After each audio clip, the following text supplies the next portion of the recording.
This is part 6 of reading Jim and Jamie Dutcher's The Wisdom of Wolves.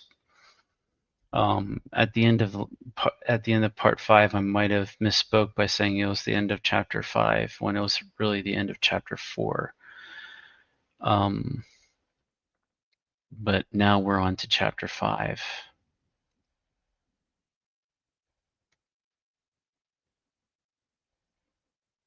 Chapter 5, Never Stop Playing, from Jim's perspective now.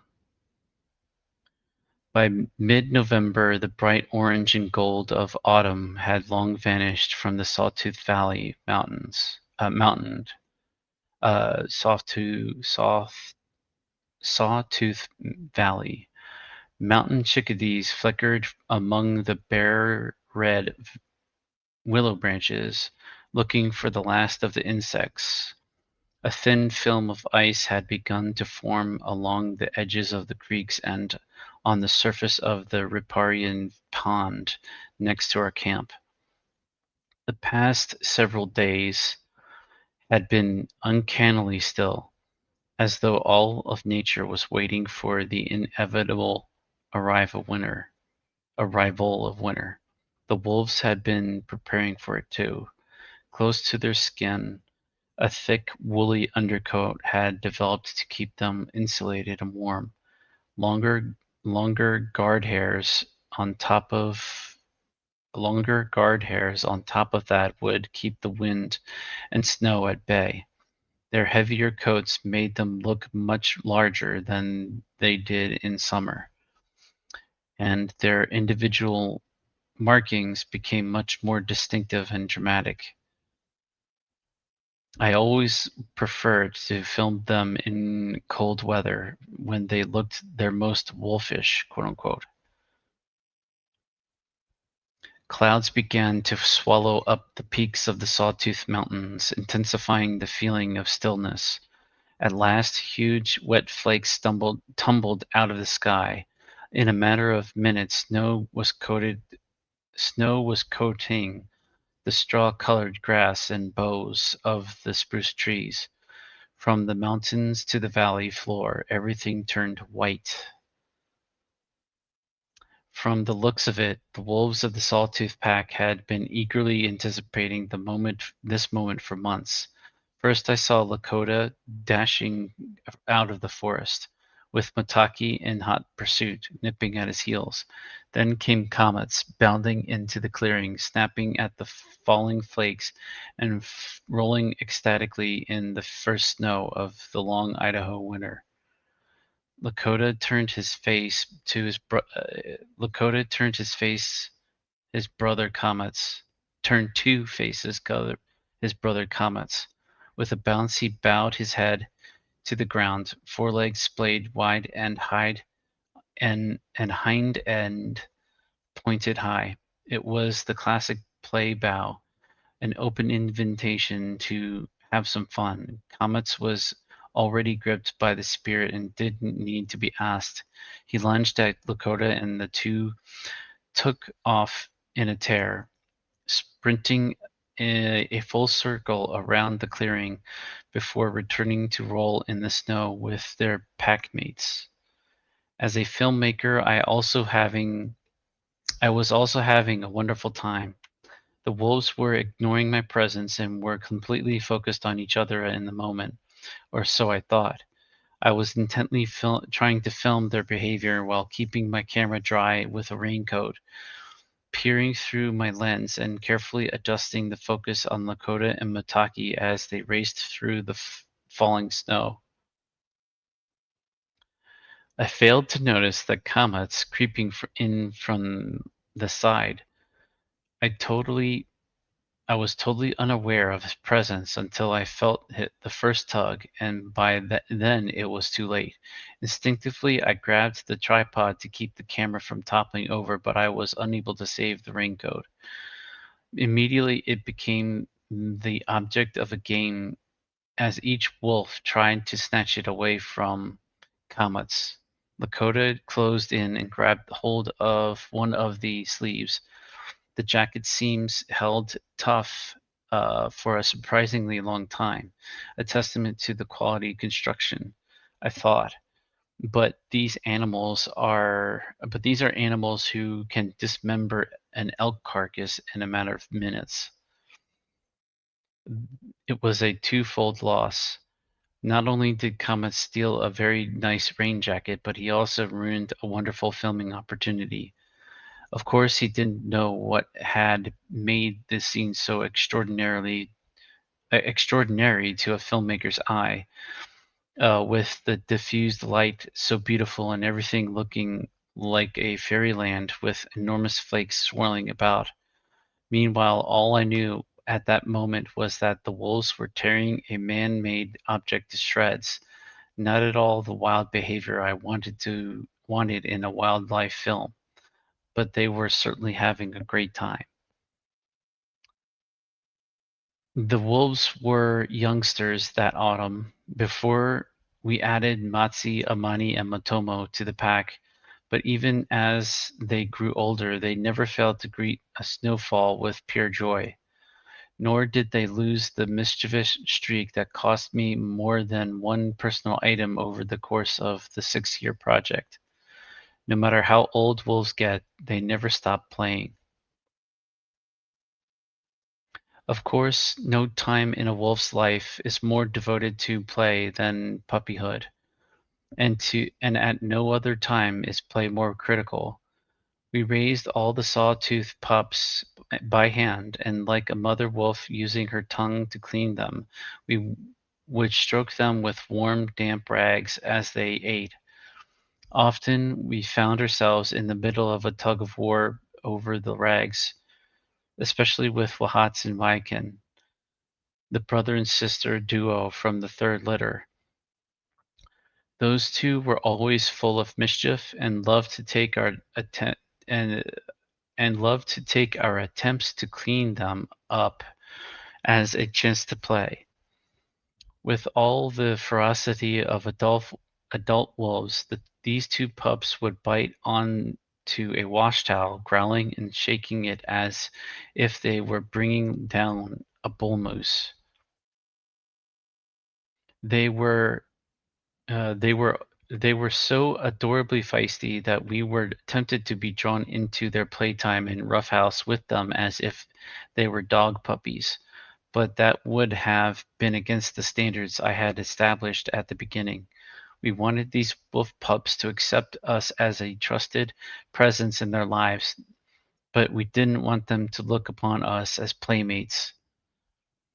Very young wolf pups face many risks that larger wolves can ignore. Chief among these are great horned owls, which could snatch a wolf pup in the night.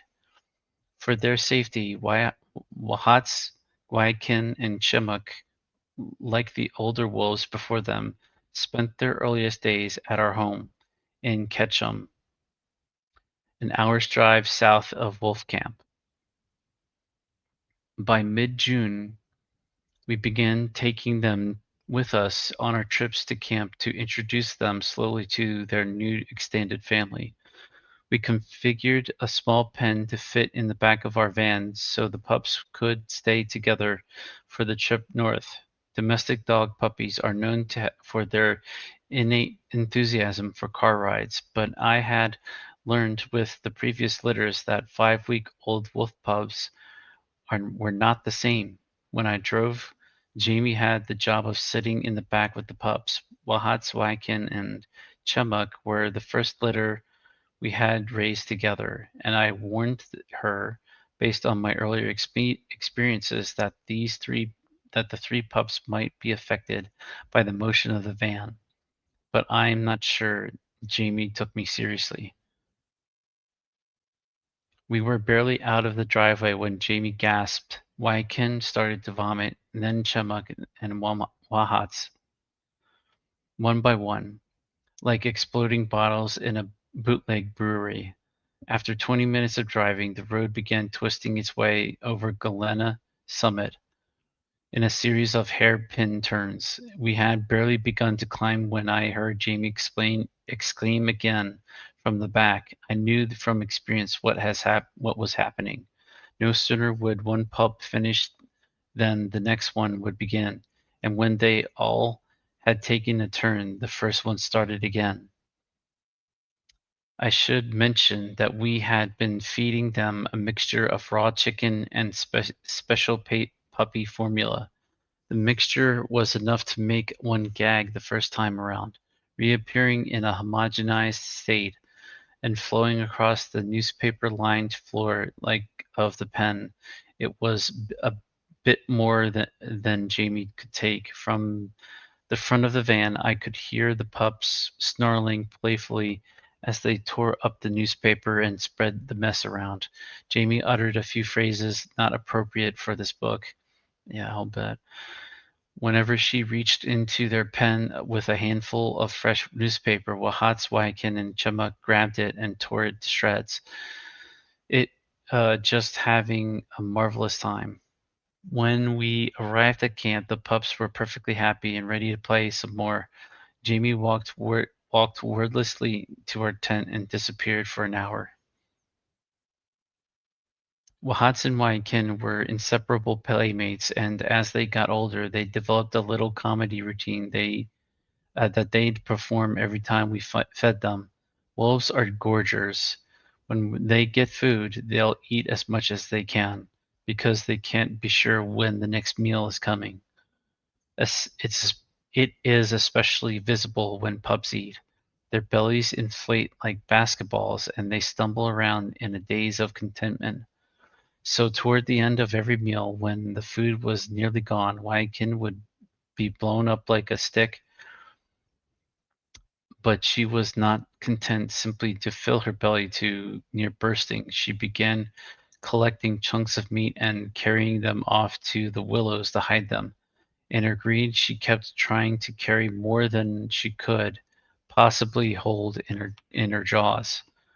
Halfway to her hiding place, she would drop some, and when she tried to recover it, she inevitably dropped another.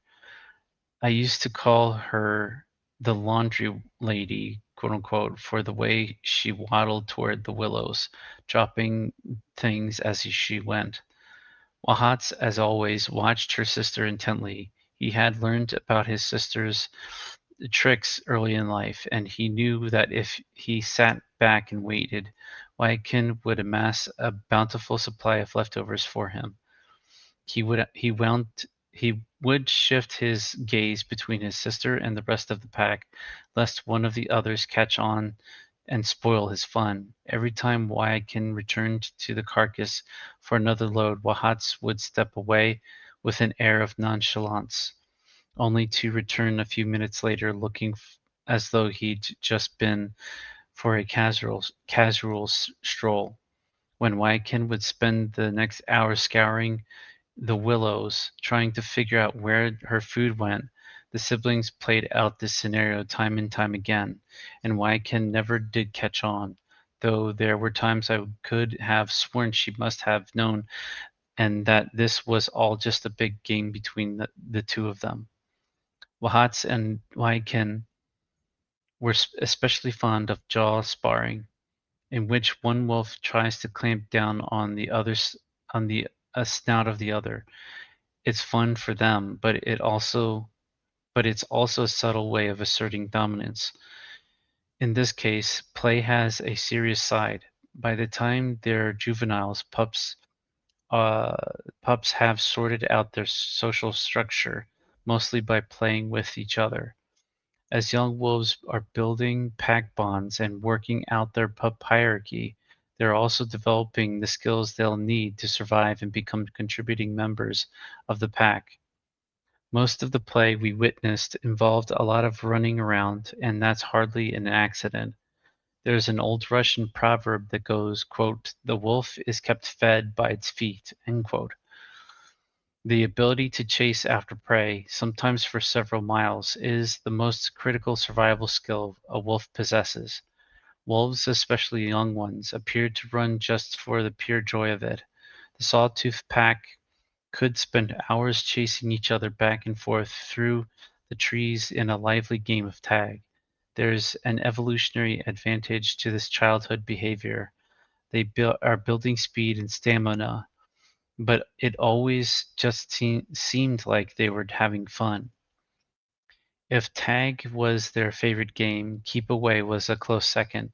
One wolf would pick up some random item and begin to prance about, flipping it up in the air, daring the others to try to take it away. This would usually end in another chase or tug of war for possession of the fetish. Just about anything could serve as a toy: a bone, a stick, even a pine cone. But nothing matched our human possessions. We tried to be vigilant and keep all our gear carefully stowed away, but wolves are very observant and people are easily distracted. I was amazed at the things they managed to steal in a split second. Once they managed to grab a sledgehammer and had a marvelous time dragging it around the meadow, losing their grip, tripping over it, and stealing it from one another. Another time Matsi pulled a heavy toolbox out of a cart, spilling its contents in a heap. The crash sent him running away in surprise and gave us opportunity to retrieve our tools. Their obsession with human objects sometimes caused embarrassing situations for me. In the project's third year, Ted Koch, uh, I'm not sure if that's how his name's pronounced, an official from the U.S. Fish and Wildlife Service, paid a visit to our camp. Ted was recently assigned to be in charge of wolf recovery in Idaho, but wolves were so scarce in the wild that he had never actually seen one. Visiting the Sawtooth Pack gave him the opportunity to get a close look at the animals he would be managing. I was overjoyed that my project could be an asset to the wolf recovery effort even before our films came out. At the time of his visit, though, I was in Washington, D.C., extending our land use permit with the U.S. Forest Service, so I could not meet him at Wolfpack. In absence, in my absence, our assistant Val Asher took him into the enclosure.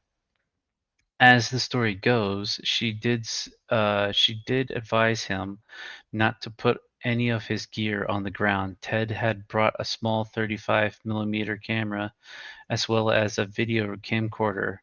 When he saw when he first saw the pack, he began snapping photos, but when the wolves came closer, he put his still camera down and began videotaping. A moment later, Comet and Matsi were frolicking a short distance away, playing keep away with a small black object. Ted filmed them happily for a minute, then looked up from his camcorder and innocently asked, "What is it they're doing?" Took a good look and then said, as casually as possible, "They're eating your camera." Ted was so captivated with the pack that he took it in stride. Weeks later, while walking through the meadow, I found a small chunk of plastic about the size of half a dollar, with a few shredded wires dangling from it. I put it in an envelope with a note that read, quote, "Dear Ted, Comets enjoyed your camera. He's finished with it now," end quote.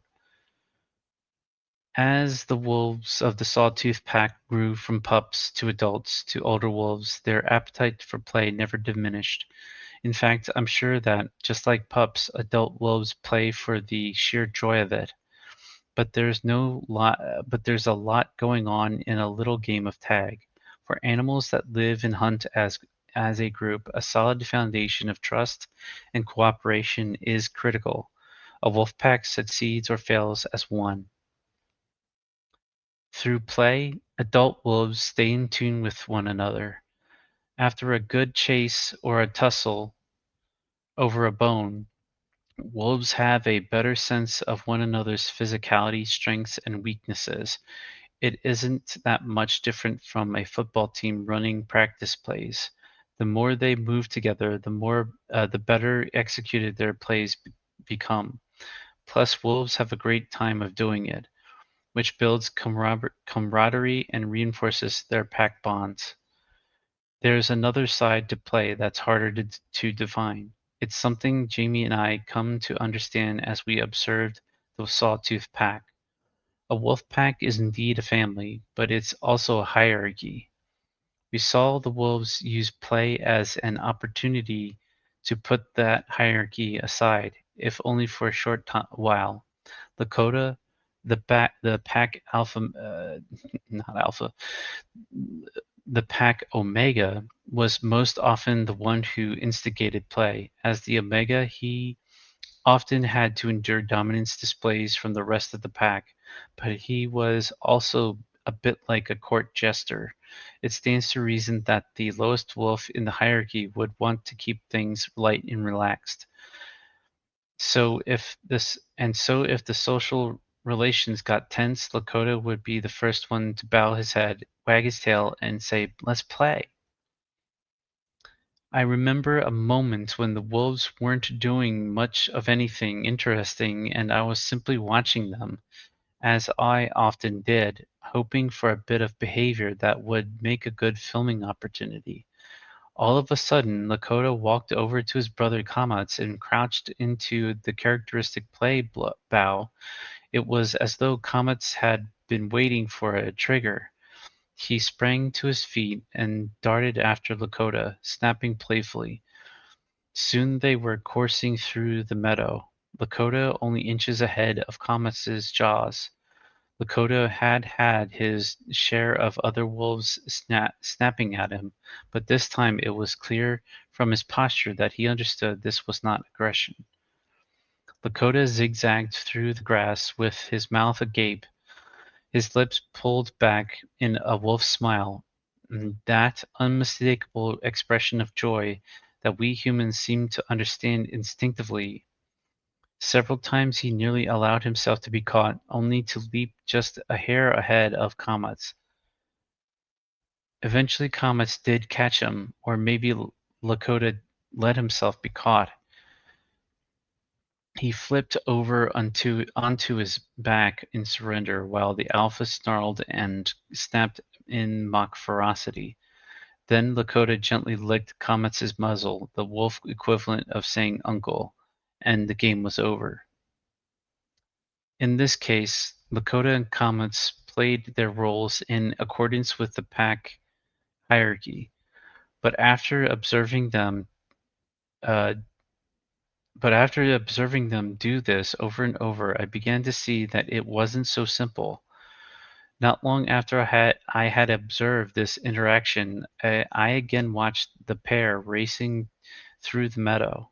The two brothers are extremely similar in appearance, large with classic black and gray markings, so it took me a minute before I realized that this time Lakota was chasing comets. I couldn't imagine how this role reversal could be happening. In an amazing twist in their standard game, Comets was allowing himself to be caught in the game of tag. Yellowstone's Rick McIntyre, the most seasoned wolf watcher in the park, shared a similar observation with us. He had once watched 21, the fabled leader of the Druid Peak pack, mock lose a fight with his pups, even rolling over in apparent submission. Although he was a big, powerful wolf and the top of the Druid hierarchy, he was willing to play a game to help build his pups' confidence and instill a cooperative spirit within their pack. On the surface, this kind of role reversal might seem like a simple thing, but it implies that there is a lot more going on in the inner life of wolves than we can imagine. In humans, an older, stronger brother might let a younger brother pin him in a mock wrestling match, feigning defeat and letting his younger sibling celebrate victory. It's the same with wolves. Both participants know who the dominant one is, but it can also be fun for both to reverse the roles. Such behavior speaks volumes about both the self-awareness and the compassion of a wolf like Kamatz. It means he had to have a concept of himself and a concept of how Lakota perceived him. He must have understood that it would be rewarding for Lakota to enjoy a moment of victory, even if it was all a game.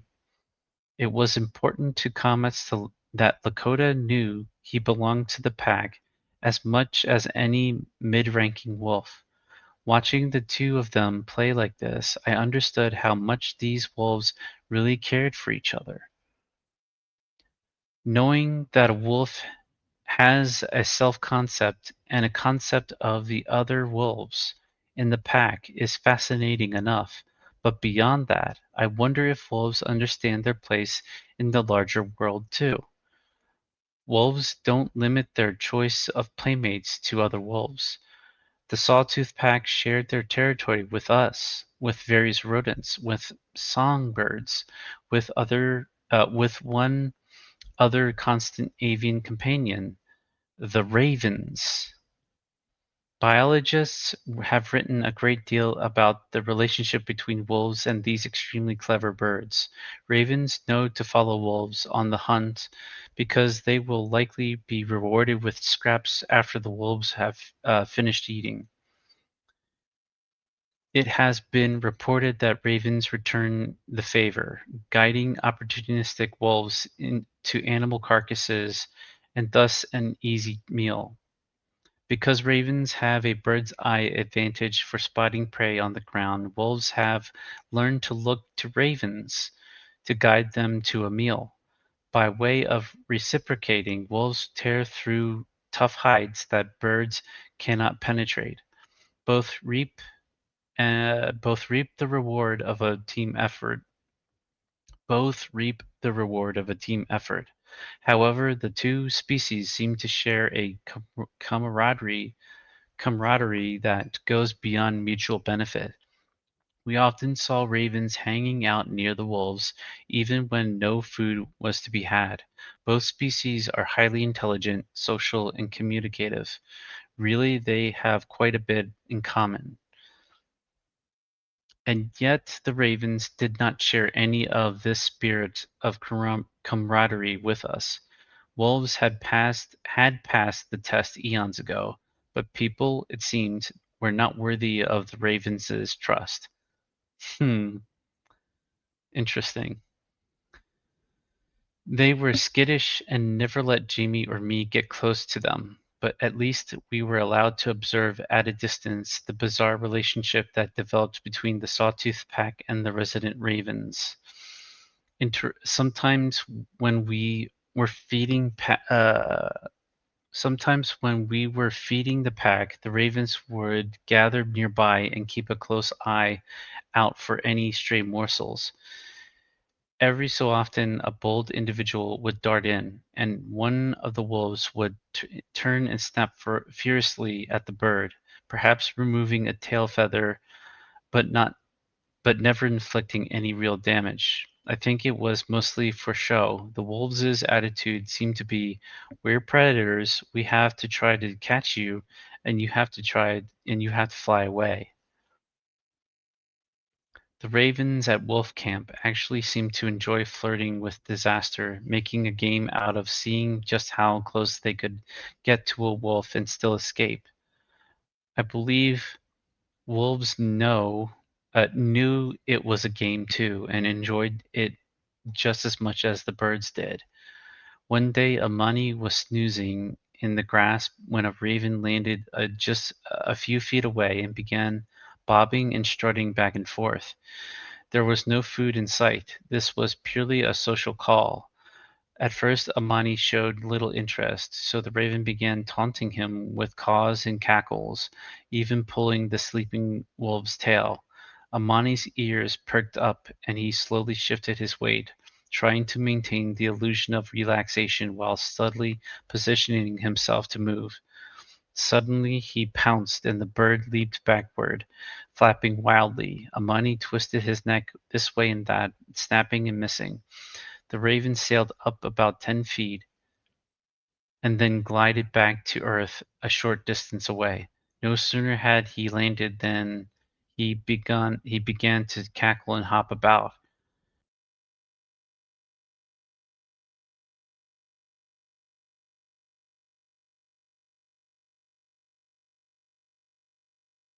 Said turn off again.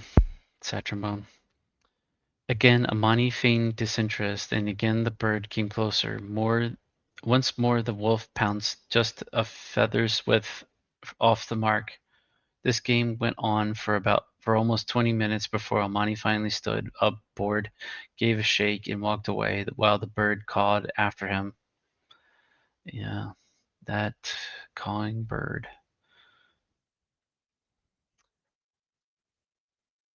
On one level, this simply could have been Amani's predatory instinct at work, but I don't believe he really wanted to catch that raven. In fact, although we saw plenty of interactions between the pack and ravens, we never saw a wolf catch one in 6 years. On two occasions, we did find a dead raven lying in the grass, though. But what's interesting is that the wolves never consumed the dead ravens. They never ate them. Nor did they treat the carcass as a toy the way they sometimes did when they managed to catch a mouse or a vole. Once Jamie picked up a dead raven by the wing and tossed it on the ground in front of Matzi to see what he would do. He sort of looked at her as if to say, "How sad," and walked away. If a wolf had killed that bird, I can only imagine it had been an unfortunate accident. Very strange. Seeing just how much the Sawtooth Pack played, we wondered about their wild cousins. We were wolves in the wild who were more burdened by survival issues such as being hunted and avoiding rival packs still likely to play? Our friend Gordon Haber provided an answer. After spending a lifetime observing wolves in Alaska, he observed in his book, Among Wolves, quote, "If a half hour passes without at least some play, it is an unusual half hour in the daily routine of a wolf family. It isn't coincidental that wolves are at the same time probably the most playful as well as the most socially cooperative of non-human animals." End quote. Jamie and I both feel that Haber was ahead of his time in how he understood the social order of a wolf pack.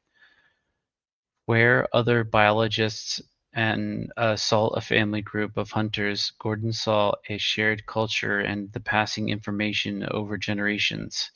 He saw a true society in which play is the glue that holds it together. Jamie and I were thrilled to have the opportunity to join Gordon on an expedition to film wolves in Alaska in 1995.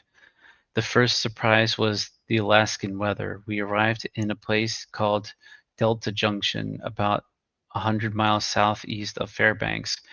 On an unseasonably warm March day, we decided to go for a 30-minute run wearing our light jackets, and before we made it back to our lodging, the temperature had dropped from about 40 degrees above zero Fahrenheit to about 240 below. Sheesh, that's crazy. We were scheduled to fly in a small airplane over the Yukon River and look for wolves from the air, but when our pilot saw the gear we had brought, we had to delay and get properly equipped. Yeah, I bet. Jamie and I had brought all the layers of clothing that got us through the winter in the Sawtooths. So why should we worry about it being cold in Alaska? Our pilot had a treat for us filmmakers. When we got to the plane, we saw it had no door. No door. That way I would be able to film wolves without having to peer through scratched plexiglass windows. I'd have a great view, but the temperature inside the plane would be as frigid as the summit of Denali in a blizzard. That realization sent us to the nearest store in search of as many hand and toe warmers as we could find, plus a stop at the pilot's home to borrow more gear, the same gear that pipeline workers used to survive prolonged exposure to the fierce cold of the tundra. By the time we boarded the plane, we were buried inside huge parkas, fur-lined pants, and enormous bunny boots, quote unquote, that made us look like we had Mickey Mouse feet. We were prepared. The only problem was we could barely move. This was a decade before sophisticated aerial mounts were widely used, and the miniature camera drones that everyone seems to have nowadays were years from being invented. I was tethered to the aircraft with a safety belt, holding a heavy 16 millimeter film camera, leaning out the open airplane door and taking the full blast of 100-mile-an-hour Arctic air in the face. But what a view! Miles from anything, high over Alaska's remote backcountry, we spotted a pack of about 15 wolves on a bald mountain slope. As they came into view, we could see them racing about, darting back and forth, moving up the mountain slope, then back down. They weren't hunting and they weren't patrolling their territory, they were playing. As we got closer, we could pick out one wolf in particular that seemed to be the master of ceremonies. He would run up he would run up the side of the slope, then run back down at breakneck speed, chasing one or another of his packmates. Then he'd tumble and roll in the snow, leap to his feet, and drop his head into a play bow. He seemed to be able to get every other wolf into the mood. They all took turns bounding after him through the deep drifts. Although it was too far to see, I could imagine their wolf smiles as they chased each other and nipped at one another's tails. Watching these wolves, we thought right away of our Lakota. We knew that this exuberant ringleader below us was the Omega, the one who got the game going and invited the others to play. He might get picked on occasionally, but he kept the mood light and helped all the wolves stay close and bonded to one another. Truly an important and cherished member of the pack whose importance came in large part because he was always ready to play. And that's the end of chapter 5.